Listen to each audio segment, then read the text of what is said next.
მაიამი. ბრიკელი არის მაიამისათვის იგივე რაც თბილისისთვის არის ვაკე. კოვიდის პერიოდში ფლორიდამ არ ჩაკეტა თავისი შტატი, საკუთრებით ბრიკელში ძალიან ბევრი ფინანსური და სადაზღვევო კომპანია გადმოვიდა. მაიამის ფინანსური ცენტრი. აქ სოკოებივით იზრდება ახალი შენობები. შენობაზეა მიბჯენილი.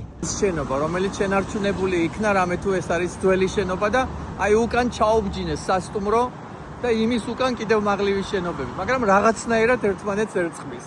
სამხრეთ მაიამის ქუჩა, რომელიც ერთ-ერთი არტერია არის ბრიკელის უბნის. მიუხედავად შენობების სიმჭიდროვისა, აქ კარგად არის გააზრებული ტრანსპორტის მოძრაობაც და ადამიანების ფეხით სამოსიარულო სივრცეც.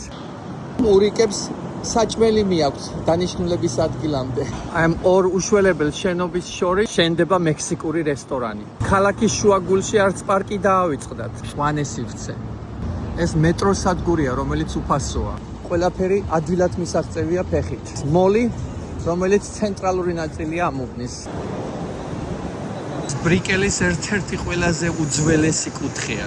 და ვისთვის არის ყველაზე კარგი მაიამის უბანი ბრიკელ.